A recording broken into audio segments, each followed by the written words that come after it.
talk will be dedicated to principles of Ramsey theory and to ergodic approach to solving some or proving some of the theorems in Ramsey theory. And I will start with some examples which will allow us to get the feeling what Ramsey theory is about. So it's an area in combinatorics where you can guess results.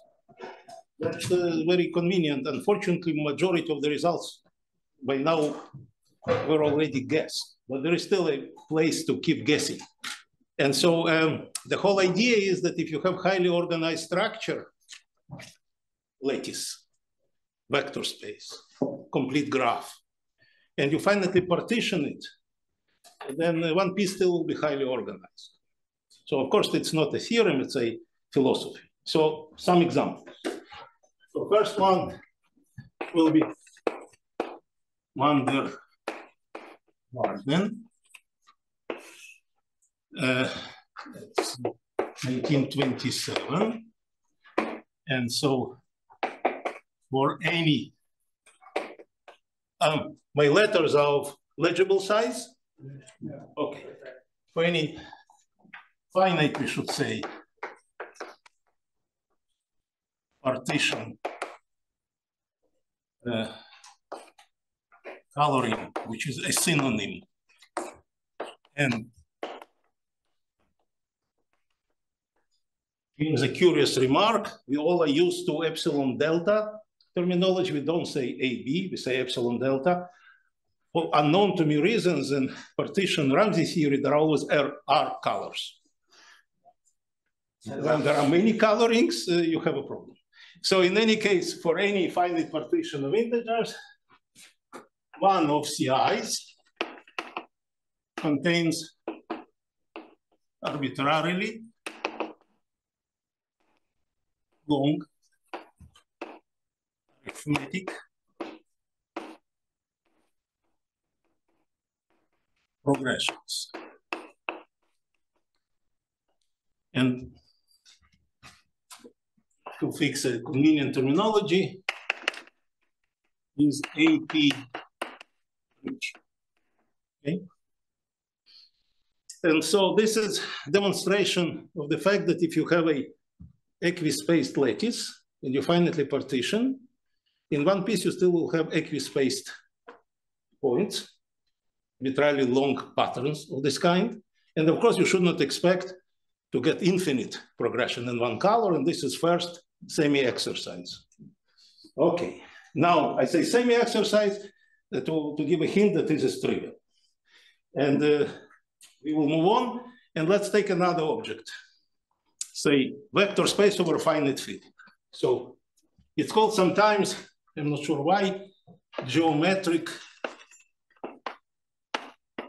Ramsey theorem.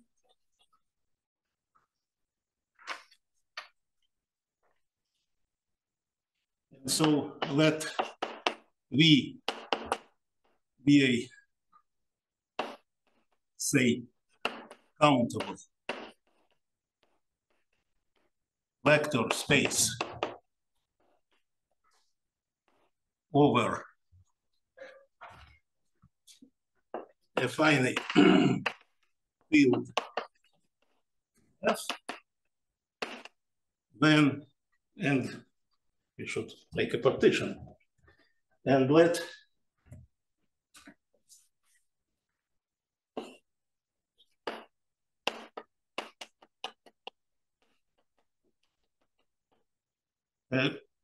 this be a finite partition.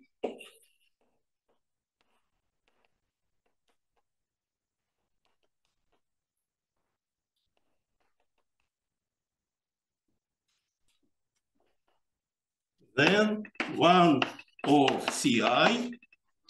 Now I have time at the very beginning of the lecture, so I can waste a little bit of time inviting you to guess what one of CI should contain. I gave you plenty of hints. You take a highly organized structure, you finitely partition it. One piece should be highly organized. And I talk now especially to those who never saw this theorem before. This is the most interesting audience for me right now. So any guesses, suggestions? Codimension 1 hyperplane. Codimension 1, so it will be an infinite object. I said this is infinite. Codimension 1 will be huge, will be also infinite. You know, there are exceptions, but in Ramsey theory, we should not be greedy. We should be happy with arbitrarily large finite patterns. So but please try again. So after this discussion, what should we expect in one color if we are big believers in preservation of structure under finite partitions? Arbitrarily high-dimensional. Talking? Arbitrarily high-dimensional, and then affine subspaces. Affine subspaces. Yes, not linear, but affine. Why linear would not work? What would be analog of linear? You see, affine versus projective. Linear would be a sort of projective life. It is not behaving well when you color points. When you color lines, maybe it will be a different story. So we should be happy. We decided not to be greedy, right? We should be happy with having arbitrarily large, affine, arbitrarily large because its finite field is the same as of arbitrarily high dimension. Arbitrarily large, finite dimensional, affine subspaces. Okay, then one of the I's contains arbitrarily large, affine subspaces. Affine subspace? A shifted linear. Linear shifted. Suppose you're a physicist, then all subspaces are affine. Okay, just one. And I can keep going, but I want to move on. So this is our first principle of Ramsey theory. Highly organized structures, indeed homogeneous enough highly organized structures, they are stable under finite partitions. And these are examples. I think here it's natural to ask, okay, so the first result I suggest to view as geometric state. You get in one color arbitrarily large sublattices. It has also number theoretical side, and indeed there is a beautiful little booklet by Hinchin, which is called 3 Pearls of Number Theory. And it exists in Dover publications. I highly recommend it. But don't read there the proof of van der Waerden theorem because it's too complicated relatively to today's proofs. But he thinks of it as number theoretical gem. In my opinion, it's geometric gem. It's of a fine nature, okay? By the way, another exercise. Suppose you in van der Waerden would want to get progressions starting at 0. So 0 doesn't have to be included, but n to n, 3n exercises, it will not work. It will be a bad coloring so that a fine progression, so that projective progressions you will not get. All right. So van der Waerden, is it okay if I write that low? Kiev, you see here? Yes. Good. So van der Waerden theorem was conjectured by Schur.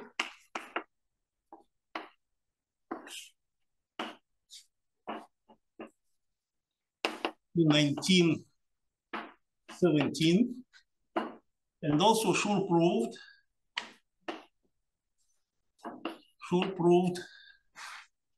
that for any partition of n infinitely many pieces, one of CIs contains x, y, z, such that x plus y equals z. This is already indeed number theoretical of sorts, right? It's about arithmetic structure of n. You try to, that's the smallest thing you can try to kill, equations x plus y equals z, and you cannot by Schur theorem. Here there is a huge space for new conjectures. Let me not stop here now because the best generalizations of this go in more than one directions and are not so trivial. But let us see this also as a justification of the statement that highly organized structures cannot be killed. Now, Schur exercise, which is corollary of Schur, for any n. By the way, it goes without saying that n starts with 1. In France, they may disagree, but so for any n and n, if prime p is large enough, then I try to be economical, but I have to go to this part, okay? Then there exists non-trivial solution to x to the n plus y to the n equals z to the n mod p. And non-trivial means that all xi's, x, y, z are non-zero, okay? There are some Diophantine equations. When you want to kill their solvability, you go modulo p. With the Fermat's theorem, it's not the case. Now, today, the Schur theorem has some estimates. This is part of traditional Ramsey theory, and we will talk about this soon. So you don't have to color all of n. It applies to Schur, it applies to other theorems that we mentioned. It's enough to color big enough chunk. How, if R is fixed, how big chunk you have to color in order to get non-trivial configurations? This is a constant popular theme in traditional Ramsey theory. And here I tell you in advance, ergodic theory can add very little. So when it comes to estimates of log-logish nature, they beat us. But you will see, I will formulate things where we beat them, okay? So, and it's a very fruitful competition. Now, so this was illustration of the first principle of Ramsey theory. Yes, please. Are the two proofs of the van der Waals and geometric Ramsey theory similar proofs, or are they very different ideas? Say it again, please. Are the two proofs of the first two theorems similar in nature, or are they very different ideas? Well, yes and no, because it depends which proofs you go by, but this geometric Ramsey theory is much later result. Good news are that both of these theorems are corollaries of another important result, which is called Hales-Jewett theorem. So Hales-Jewett theorem is a sort of mother of all such theorems, and van der Waals follows, geometric Ramsey theory follows, multidimensional van der Waals. You know what? We have time, it's beginning of my talk. What would be multidimensional van der Waals? Let's guess that. So this time we are covering, so multi-dimensional van der Waals. So we color VD, and then one of CIs contains what?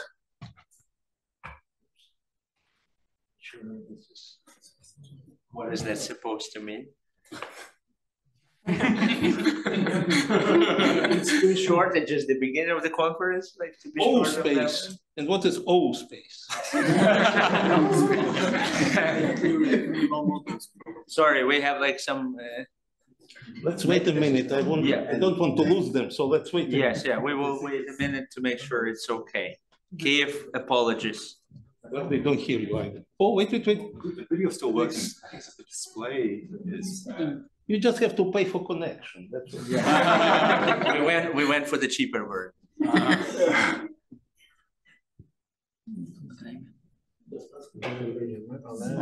Masha, can you see us and hear us okay? Yes. I was just spreading microphones so that our room could also speak. Now we have enough microphones. Okay, fantastic. We also worked out our. By the way, Masha, maybe you have questions there, because here people are very active by now. You want to ask some questions? Are there any questions? No, everything is clear. It will be more opportunity. So let me then keep going. Yes, so we were about to guess what should be multidimensional van der Waals. Any suggestions? Just don't tell me it will be a single line with progression on it. It's okay result, but it's too one-dimensional. I wanted to remember, we want to preserve the two-dimensional quality, or d-dimensional. Lattices? What do you call by lattice? Like just the distribution of points that is sitting inside of ZD and getting bigger and bigger. Okay, so how about, would this be lattice for you?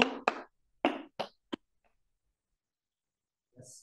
Well, first of all, yes, you will get this in one color, and this is an exercise to derive it from one-dimensional van der Waals. What you cannot easily derive from one-dimensional van der Waals would be such, let's call it again, lattice. So this time it is equispaced in both directions. It imitates ZD better, in this case Z2. This is already significantly different. Well, you need maybe another trick to prove it as it's stated. So this you will get in one color in any dimension.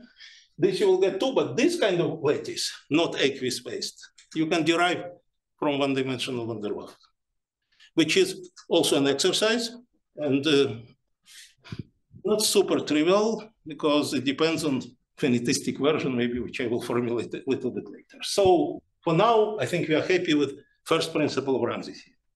We are moving to second principle. Any questions so far? All right. So I will write it here. This is still this. Now, so in 1936, Erdős and Turan asked if there exists a density version of van der Waals. Rather than formulating what is density version, I will formulate the answer and it will be clear what is density version, at least in their sense. So, Szemerédi, 1975. So, prove the following theorem. If E is an N, density of E, which is by definition lim sup of E intersection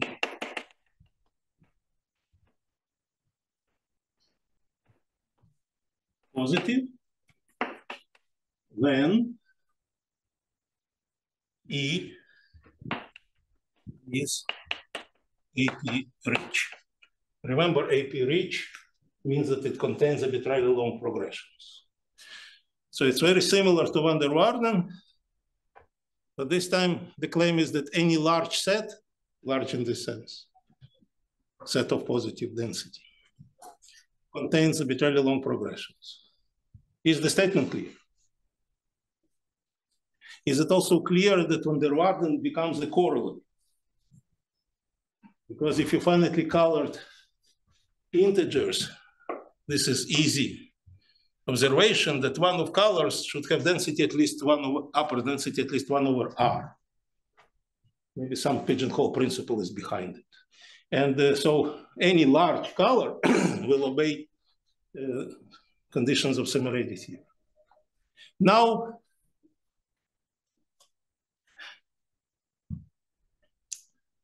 you could ask, are these other results capable of having density version? And let me not start formulating things, but we could do it if time will permit. But the answer is yes. If you properly define upper density, for example, you can, it's a vector space, fix any system of the basis vectors, go by spans of these vectors, average, similarly to what in the talk of Gazowska on density when it comes to packages, to packings. It's a similar notion of density. By the way, this also is similar. These are not unrelated things. In any case, I leave it to you to guess what would be density version of this, but it's true. Now you can ask this question. Let's spend a little bit of time. Tomorrow will be better answer than today. But is there, and if so, what it is, density version of Schur theorem? Excuse me, so can you repeat that theorem and the abbreviation E, B, A, P, and which? What okay. It's continuous talk. So when I did it here, I wanted to use it later. Okay. But now it's clear? EB, Not EB, AP. no, EB before AB. Is. There exists? That's my bad writing. Oh. Is. That's not 5.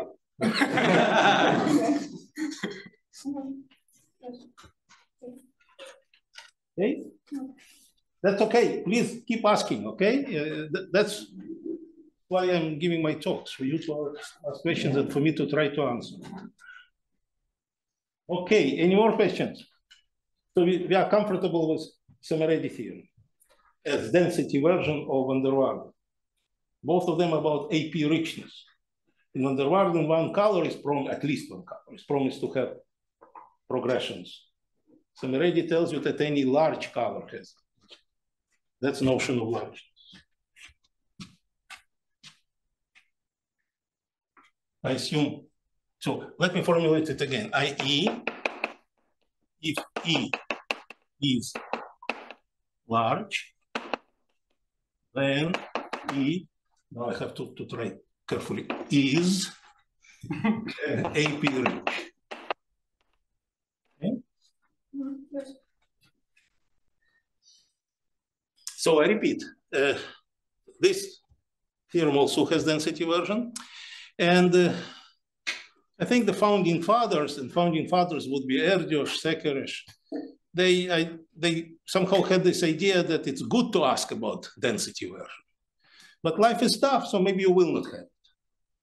And I suggest to change this approach into much more positive. Let's agree that there is always a density version. You have just to find it. And if you will, then maybe you will open new horizons. So I claim that there exists a density version of this, and I will not tell you yet what it is. And the naive density version, hopefully it's clear it doesn't work. Because if you take odd numbers, it's a surely large set, and it doesn't contain x, y, and x plus y. So if you believe, so there are two ways out now. Either you give up and don't look for density version, or you look for totally different type of largeness, which still will promise to you existence of patterns of the form x, y, and x plus y. Okay, so we'll come back to that. By the way, it's unlike the first half of today, it's pretty warm. Yes. Turn off the air conditioning, turn on the air conditioning. It's a button. If I'm a little bit sweating, It's like the people also may be sweating. That's the okay. sense that, no, yeah, that's it. That's I did it. Now it's on. Okay. We can breathe now.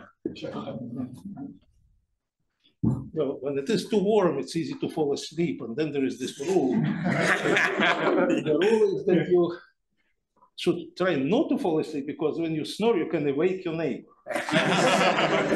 So that's why I talk loudly. So now, now maybe we are ready to. So this was second principle of Ramsey theory, which I demonstrated only with the Szemerédi, but we could easily have similar version for multidimensional van der Waals.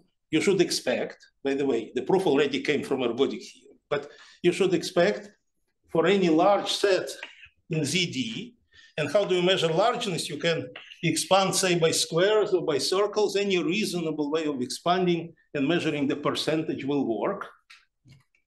And you can expect that large sets in ZD also AP rich in sense of such patterns. This is true. It's quite a bit deeper than Szemerédi theorem that I formulated, and the first proof was done by Furstenberg and Katz-Nelson by using ergodic theory. And we will be moving now to it.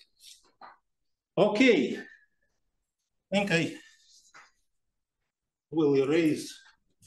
No, I still have a little bit space here, so let me use it. So now, there is one more beautiful result, which is already of density nature, and that's how it was obtained first. So let me formulate it.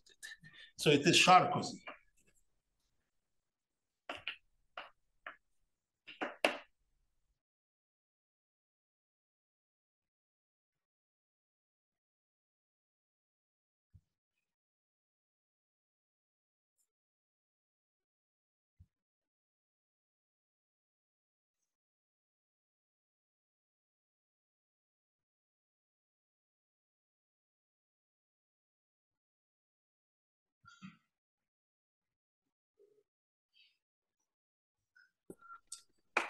For some n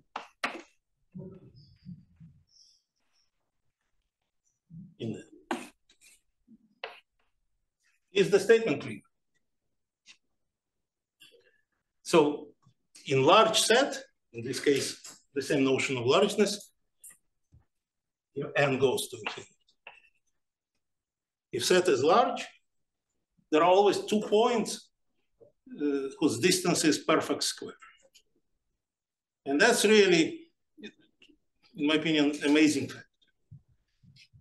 You know, a posteriori, you know, I know few proofs, so a posteriori it's not as complicated as Szemerédi, but it's amazing that it was guessed by some graph theory people. And the first original proof was using analytic number theory.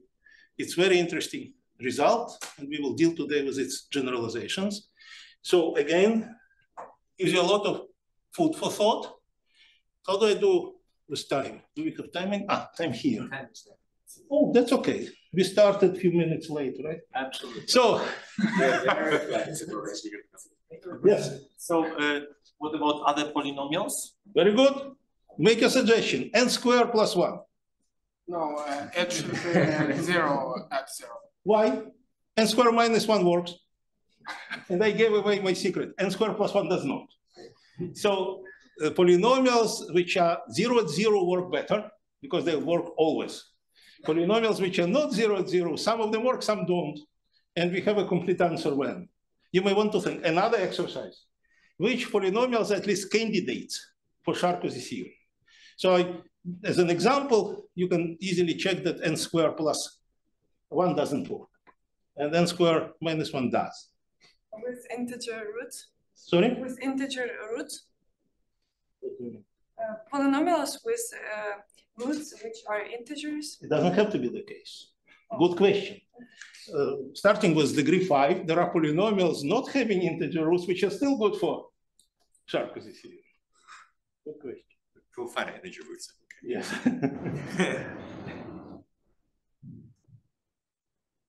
Okay, so you puzzled. And by the way, we see already that Sarkozy maybe extends to more general setup, more general polynomials. But if you have wild enough imagination, why don't we ask about some other interesting sequences which should fit Sarkozy profile? What is Sarkozy profile? X minus y, distance should be a number from that sequence. Any suggestions?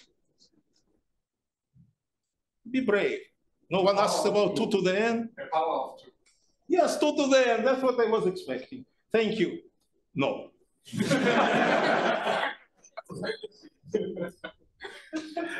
More suggestions. Perfect power. What?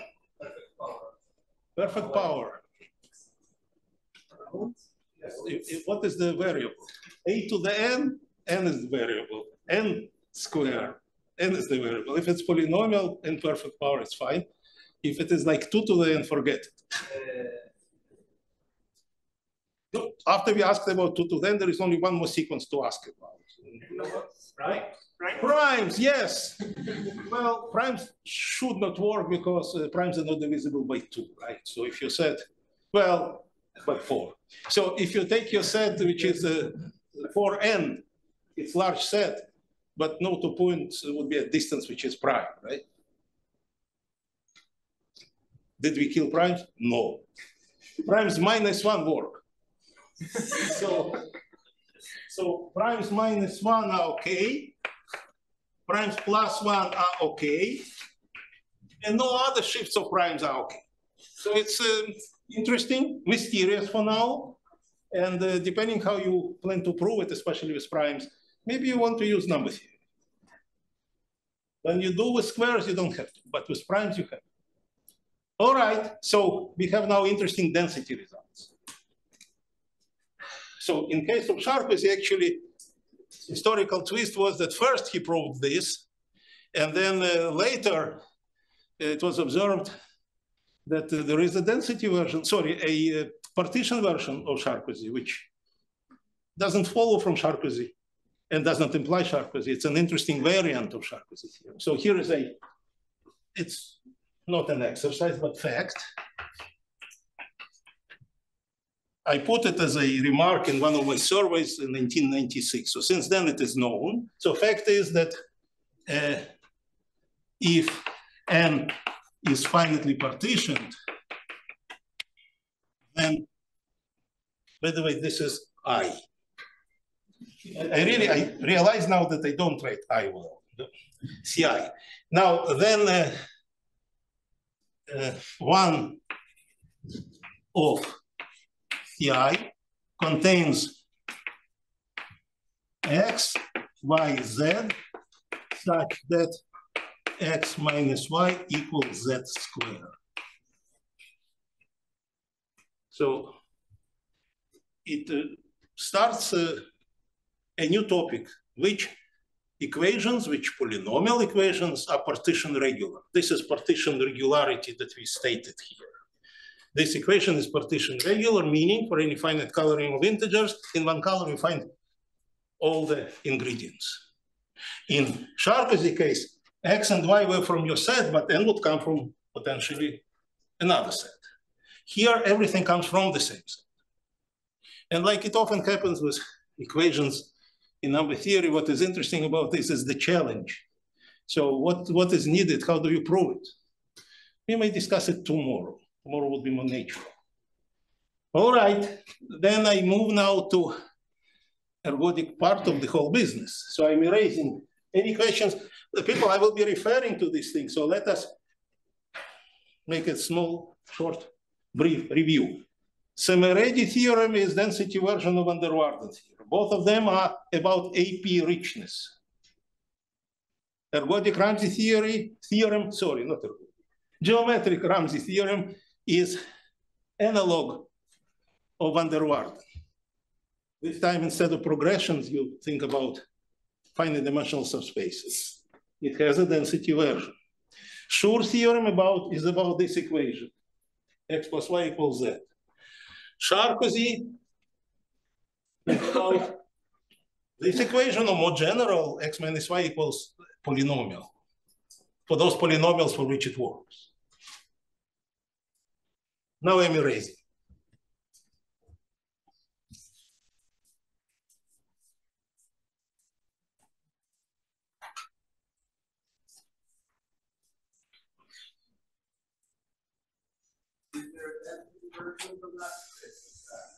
Sorry, density version of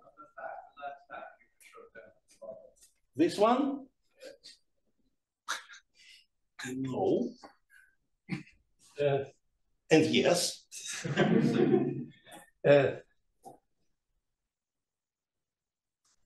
Let's put it this way. A large set of the partition will have this property. But I will have to define what large means, and it doesn't have to be this large.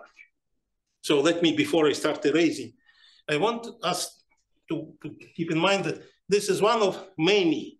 You see, for Erdős, maybe this was the best notion of largeness. Actually, Erdős would be happiest if density exists. It's called the natural density. For many sets, it exists, and it's great, you know. Density of square free numbers, as everyone knows, maybe.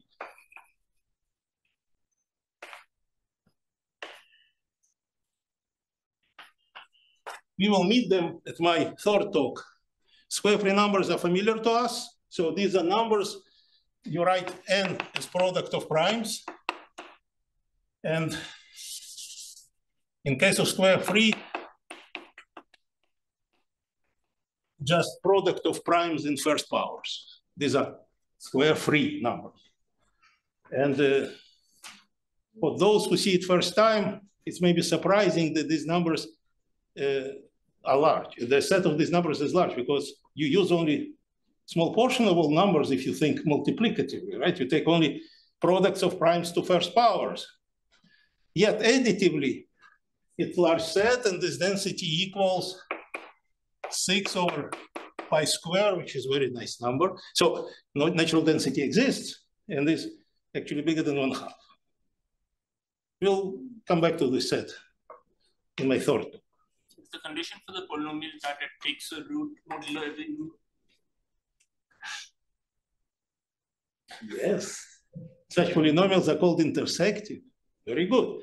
And it is indeed this intersectivity which is necessary and sufficient condition. And to take root modulo any number, you don't have to have integer or rational. Okay, good. I'm erasing now.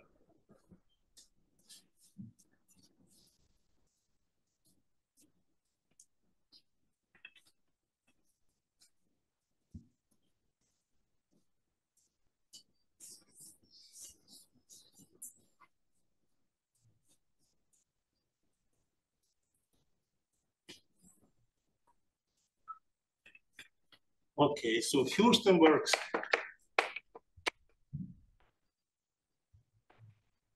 ergodic Szemerédi theorem. So, okay, for any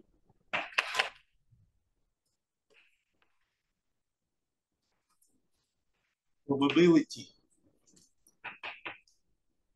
space X B mu. I hope it's clear what is probability space. Some space V is nice subsets of X. They form sigma algebra, and mu is a sigma additive measure on B. Really, they say on X, but it's on B because it's well defined only on nice sets. You can think without loss of generality, and what I say, it's really correct state. Without loss of generality, you can think about 0-1 interval with Borel measures. Okay? Well, it could be some atoms, but we don't care about atoms. Now, for any probability space, for any mu-preserving transformation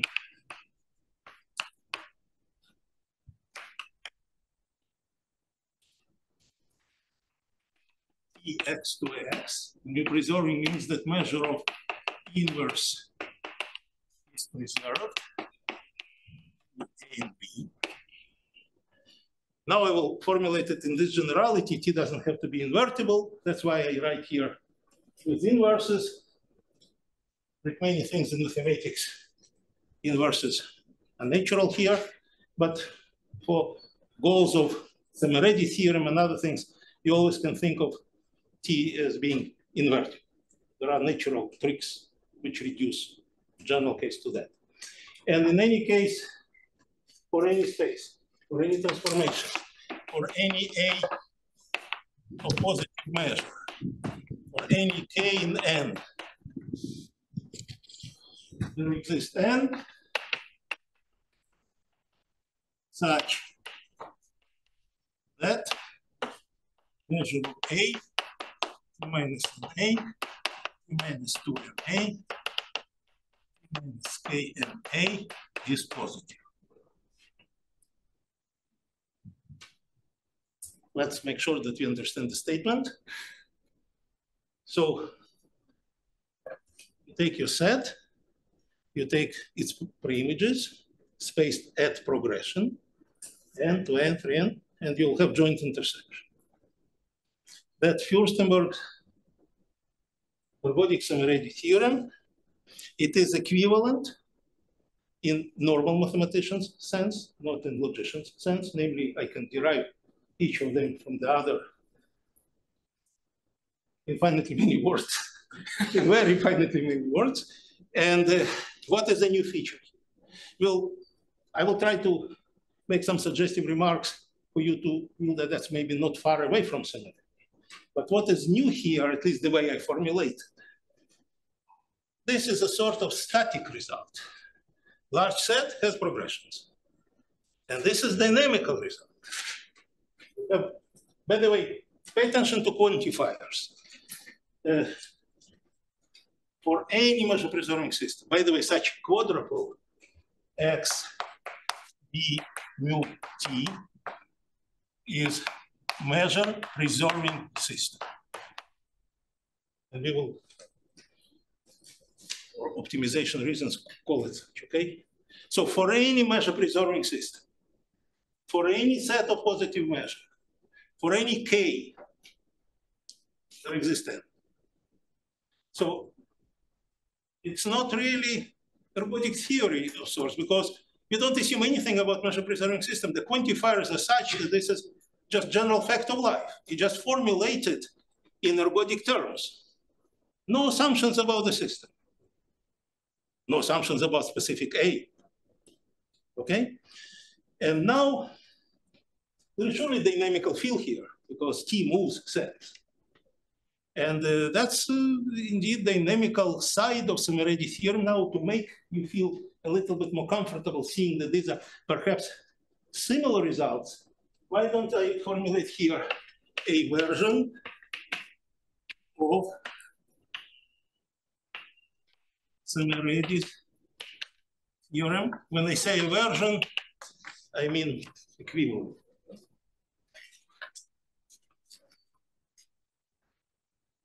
So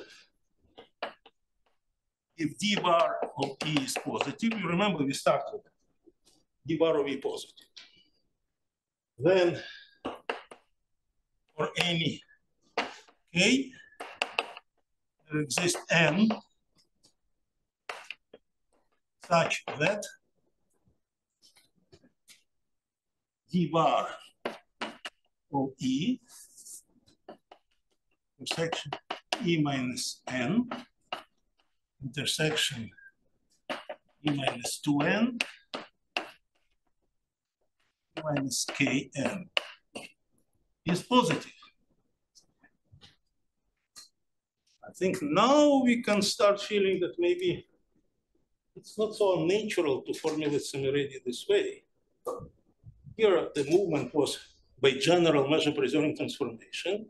Here the movement is by the only thing you have in Z, shifting. Shift, by the way, that's an exercise. Shift preserves the density. So if my set E had density C, then E minus 17 or E plus 17 will still have density C. In one case, I move inside the integers, positive integers. In another case, I cut the beginning. It doesn't matter. So shift in Z is a density preserving transformation. Well, analogy almost stops here because density is not only not sigma additive, it's not even finitely. But that's the aberration of the truth. The truth is that if you take very, very long interval, and in this interval you introduce counting measure, and you start shifting things there, so interval is huge, and you make only small amount of shifts. Then you practically preserve the counting measure, and indeed normalized counting. So density bar maybe is a limit of some measures or whatever. So that's a good philosophy, keep it in mind. And so we have here not measure, but measure like quantity d bar. And then E shifts by whatever transformation we have naturally here. And then it's very similar. So compare these two statements. Very similar. You want, and so exercise is that this is equivalent to Szemerédi. That's not totally trivial exercise, okay? This variant of Szemerédi statement, is the way I formulated it, is equivalent, and you have to think about it. But now that I told you that these are two sides of the same coin, maybe it's time to formulate first of all correspondence, which I will do immediately. So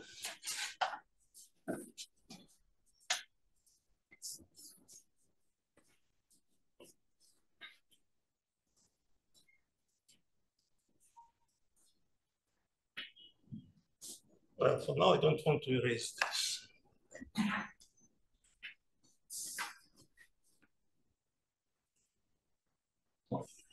So Furstenberg's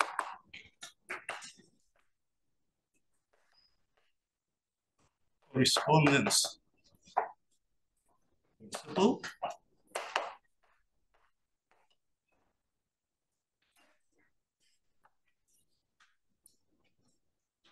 for any n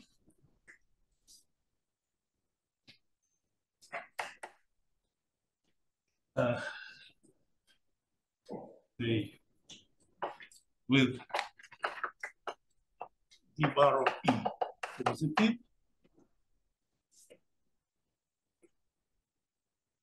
to exist. Okay, let me move here. To exist measure preserving system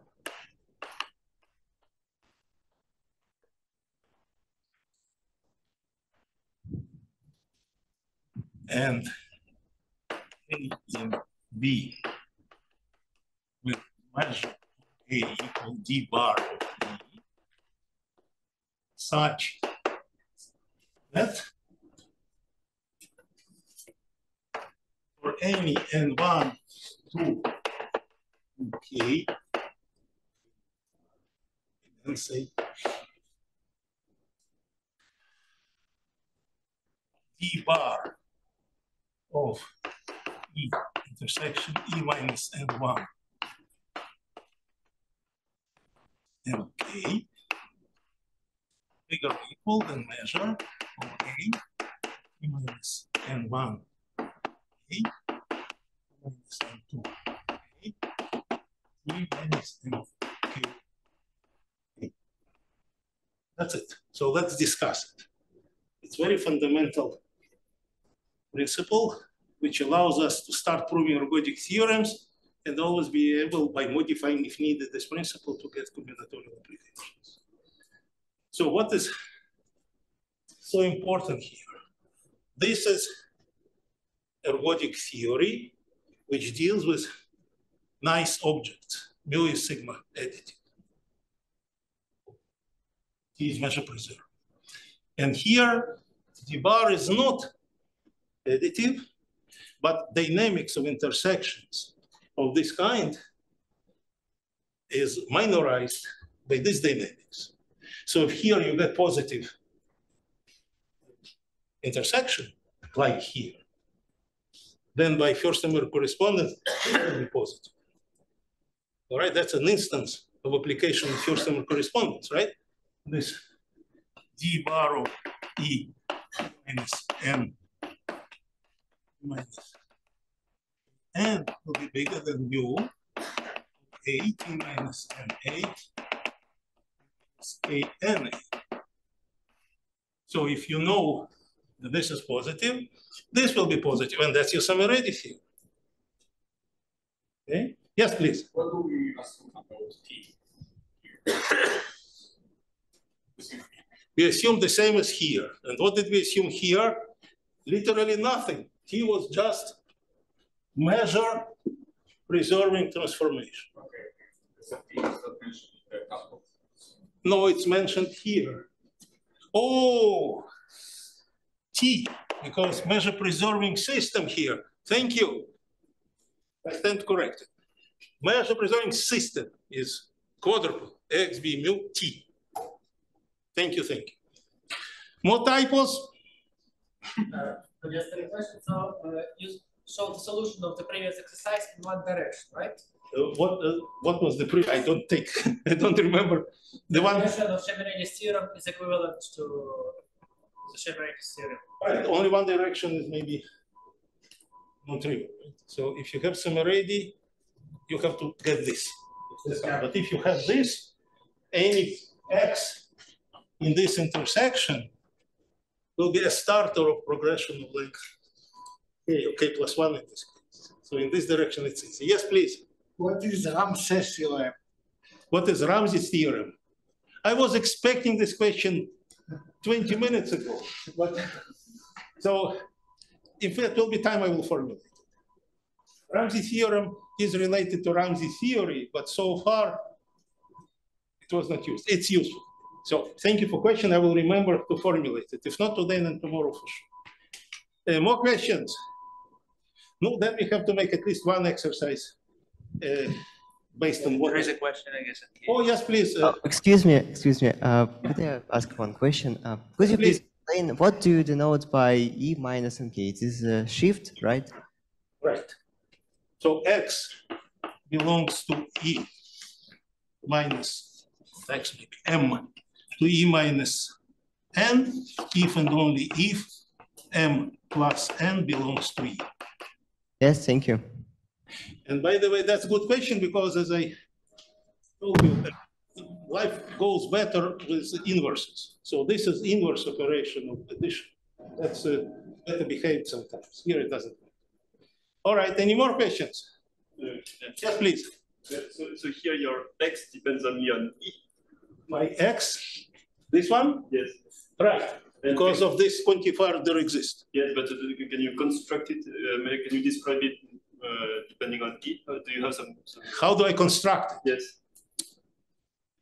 How much time do we have? Well, as you know, we are flexible. well, not, I mean, Is it a constructible proof? he's a chair. I mean, Yeah, he's a well, chair. yeah, you could take a few minutes, but not not extra. Like, Talk to him and then we talk again. No, so I can describe, there is more than one approach how to construct this, and all of them are very interesting. Maybe I will comment on this. For now, let us take it as a black box. But what I really have to do before I'm done, we give only a few minutes. a few minutes plus the. So maybe we'll talk. Maybe. So in any case, I suggest the audience to unite in one theorem. That's, by the way, feature of Ramsey theoretical results or ergodic Ramsey theoretical results. You have this result, you have that result, there is often common generalization. Or there is this result, there is often deeper generalization, and then even deeper. So things are as non-trivial as they are, they're still maybe tips of some bigger icebergs. And that's what is so beautiful about this area. So let us do this exercise. Take Sarkozy, I didn't erase it. Let's do it ergodically, it's a little bit easier. So take ergodic Sarkozy. Did I formulate ergodic Sarkozy? I can formulate it here. So ergodic Sarkozy.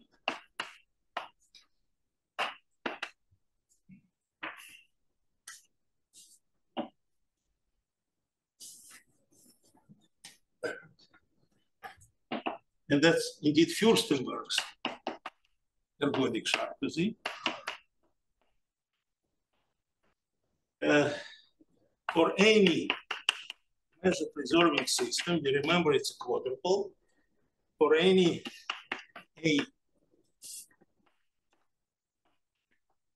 and B of positive measure, there exists N such that measure of A, T, and square A positive. I hope again that after we discussed ergodic Szemerédi, that's totally natural question, right? So the Sarkozy itself, and that's another exercise which is not totally trivial. So Sarkozy, I have space there. I have space here. Let me use fractal method. Fractal method, you take little subsquares in your blackboard and write there. And so by fractal method, I will use this space. And so equivalent form of Sarkozy.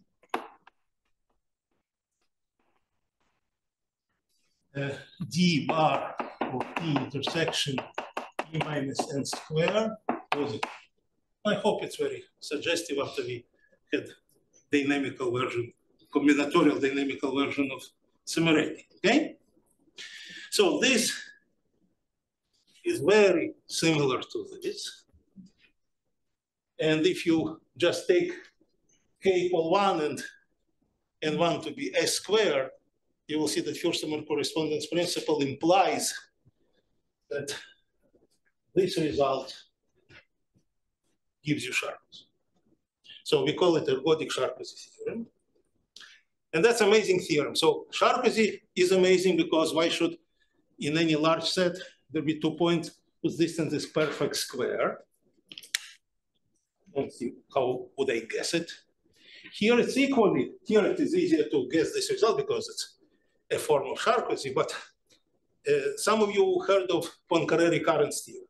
And Poincaré recurrence theorem says that if you have a set of positive measure in your phase space, and t is dynamics, you start traveling, and you come back for almost every point. And what this version of Sharpesi implies, you start traveling, and you come back after n square seconds. Why should you come back under prescribed polynomial functions? That's totally not good. Especially since such squares is a set of zero density. So if you are a lazy physicist and you want to measure situation in your physical system only every quadratic second, you will not lose too much. Now, what I said actually can be amplified. Of course, as for recurrence, you will not lose too much, but you will not lose too much even as for ergodic theorem, which gives you correct quantification of averages. So it's a separate topic, and again, I'm not sure I will touch it, but there is a very deep principle behind Sharpesi, and indeed what we will discuss in a moment, that nature likes polynomial actions. And that's why Szemerédi-like theorems also should be potentially polynomialized. And I'm inviting you to guess at least some special polynomial case of Szemerédi. So I want to merge ergodic Szemerédi theorem with, say, ergodic Sharpesi. What would be a theorem which would unite them both? So such theorems, we call them multiple recurrence because you come back more than once. This is single recurrence, but of polynomial nature. So I'm inviting you to try to guess a polynomial multiple recurrence theorem. Especially those who never saw it before. Yes? Some polynomial and then plug in different values for it. So we use different values like what, 1, 2, 3? maybe at 1 and 2. Well, then 1 and 2 will make it multi-parameter. So I want that. Keep talking. I think you're on the right track. I just look at I want you to put you down. Just try to be even more daring if you can. So I will. Why not? But where it's progression? In arguments of polynomials.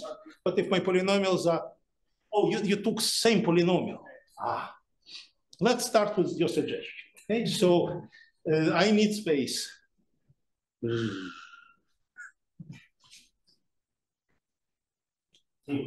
There is no space between the theorem and. I can use this. You know what? I can also use this one. So I hope you all remember Szemerédi theorem, right? You remember Szemerédi, and you ought to remember Sharpesi. I will erase this part.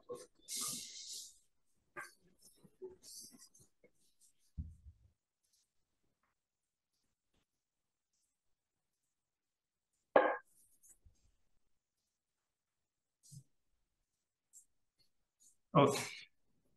So now, since we agree already that formulations are easy to remember from point of view of quantifiers, you want universal fact for any measure preserving system, for any set of positive measures, for any polynomial, which is nice polynomial, and so on. So what's your name, please? Ashwin. Ashme? Ashwin. Ashwin. That's in Sanskrit, it is horse. That's right. We are cultured people. So Ashwin, let us formulate Ashwin's theorem. Okay.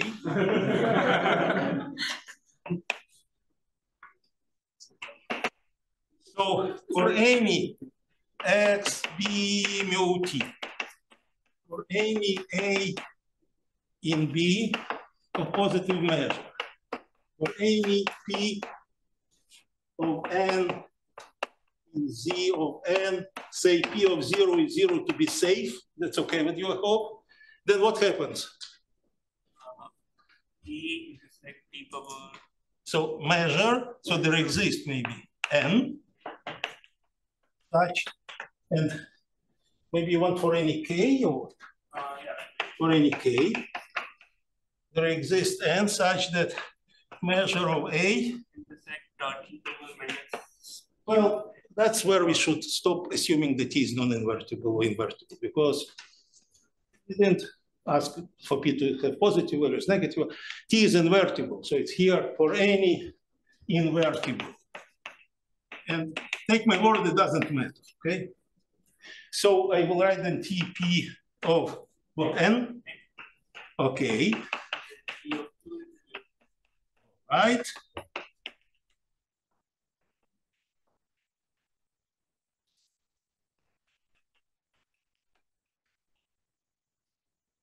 Congratulations, it's correct theorem. It's correct theorem, and it's already this theorem which I doubt that conventional methods would give to you. So we're already in area where I can start praising ergodic theory. But this is still not the most general one. So I hope you will not take it as offensive. I will try to generalize your theorem. So for example, I can take EIs, and I from 1 to k. I will take any bunch of polynomials. And then I will write P1 of n, P2 of n, and P sub k of n. That's already special case. Sorry, that's already not your theorem. But this is the Bergelson-Leibman theorem. And this is a special case, and I will explain why it is special. But this is this. So you take any bunch of good polynomials, good for now, having 0 at 0, that's not too much of a restriction. And you have multiple recurrence. It's multiple polynomial recurrence theorem, which contains regular Szemerédi is a very special case, which contains Sharpes is a very special case. And nicely enough, it's not the end of the road. So how else can it be generalized? This is still not even fully general result in many respects, but here's one possibility. And how about I will write commuting transformation. So this is already my measure preserving system now will be a little bit more general. So x, b, mu, t1, t2, tk. Let's still call it measure preserving system, and I assume that ti, tj equals tj, ti, at least for convenience. If they're badly not commuting, then forget it, it's not true. You still can ask what mild non-commutativity is possible, and I know something about that. Maybe we'll talk about this later. But what is so interesting, this result was proved for linear polynomials, namely n. So special case would be this.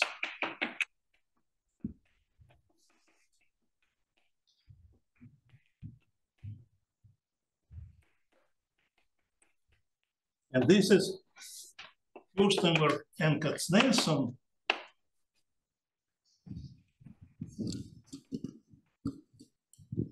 (1978). And that's interesting. So Szemerédi proved his result in 75. Furstenberg reproved it ergodically in 77, I think.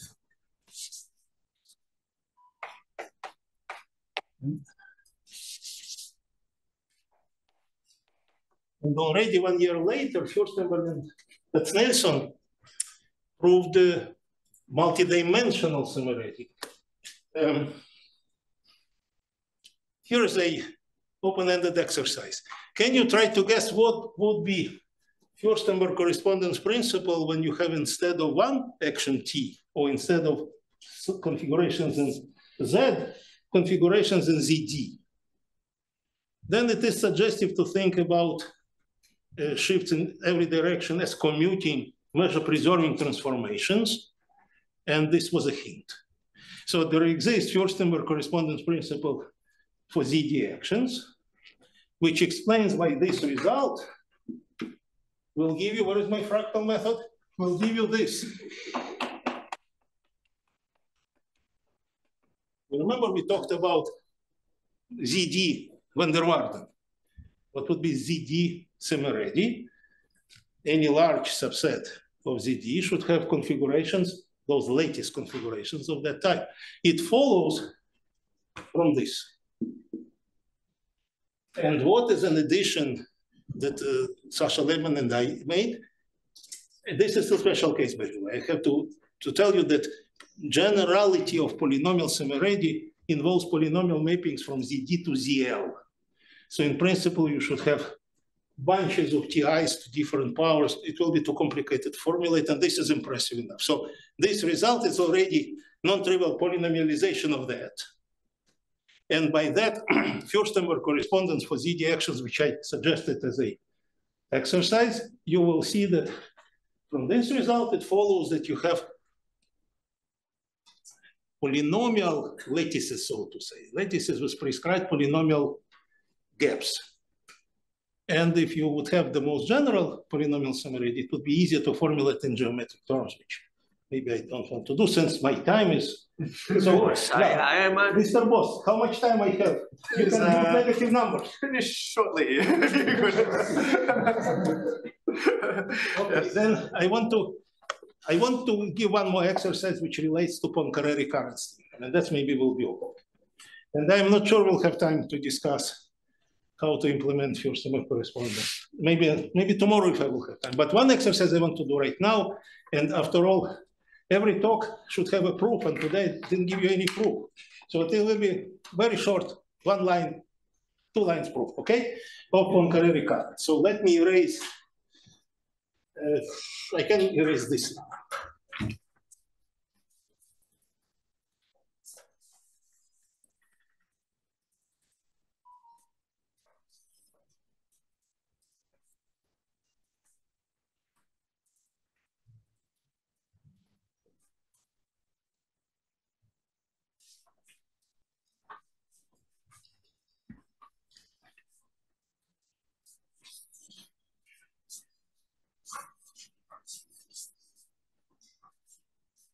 So, Poincaré recurrence theorem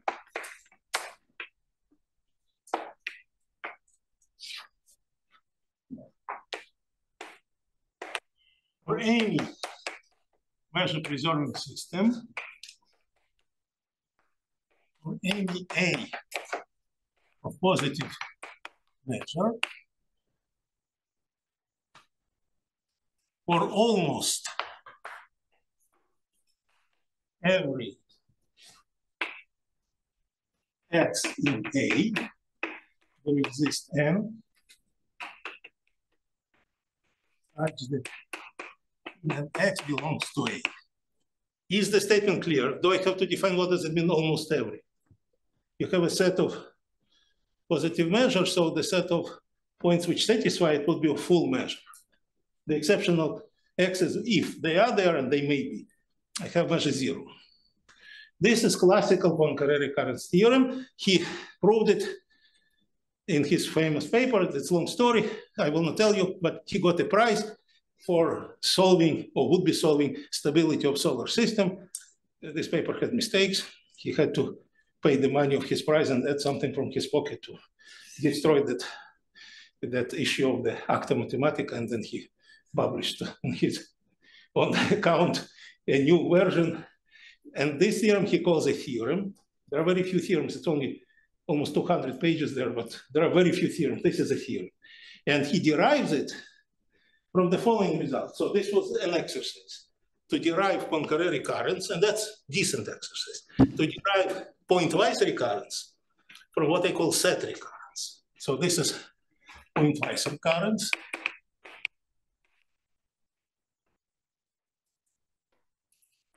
And here's set recurrence.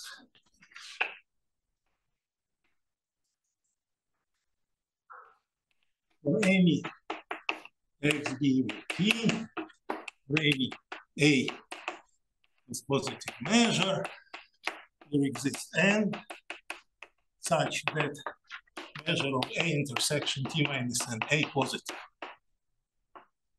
So almost every, he wants to show that almost every point comes back. And here we have set, and set, so here's your phase space, that's x. And you have set A, and you move to t minus 1 of A, and then to t minus 2 of A. And these are maybe amoeba-like sets, but in the end, this will be t minus na, which intersect A. And this is non-trivial exercise to derive, especially if you use only the knowledge of mathematics, which Poincare had then. But he derived this from this. There was some glitches in the proof. As we know, at those times, the rigorous demands were relaxed.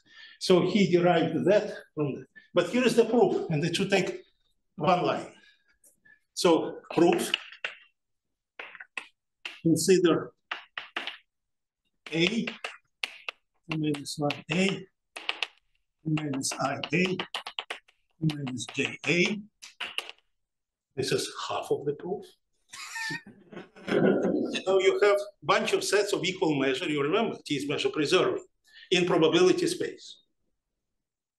Okay, one more time. We have probability space, set of positive measure, and its images which all have the same measure.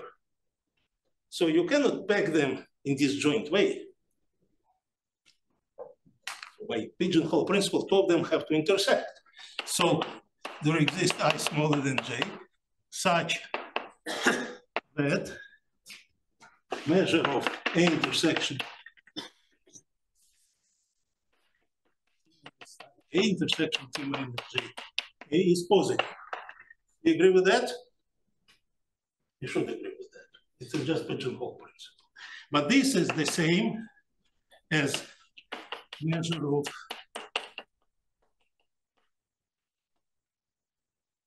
now take n to the j minus I, and this is end of the proof. So let's spend 20 seconds to make sure we buy this proof. And then I will formulate an exercise, and maybe it will be all. Pay attention, by the way. No, any questions about the proof? The proof is pretty simple, right? You take all the images of your set, two of them have to intersect, and you use here pigeonhole and here measure preserves. That's why I switched. You see, I moved t minus I to here. Okay? And so it shows, so this is the same as to show that n, for which measure of A, t minus na positive, is non-empty.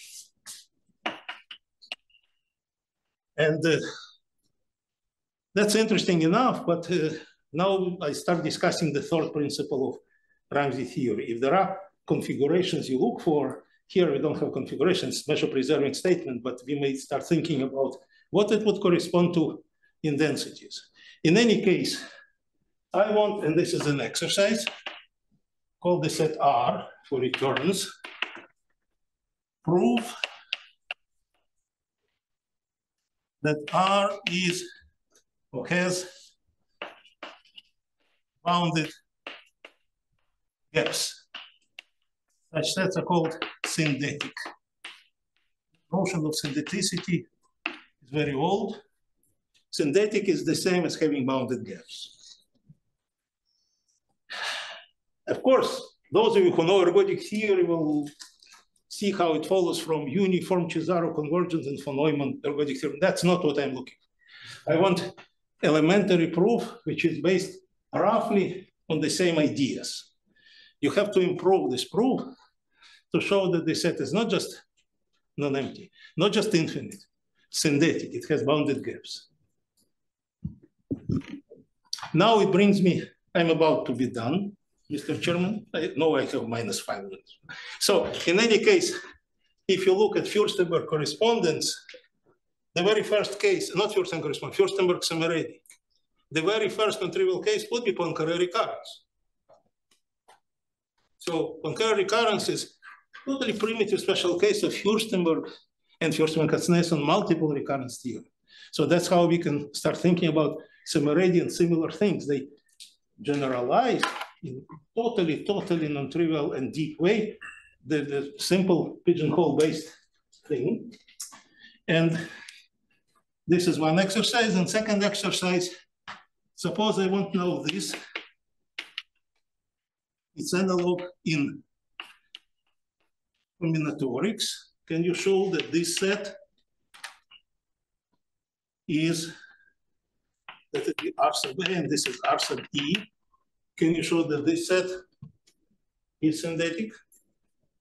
It's non-empty by Furstenberg correspondence principle.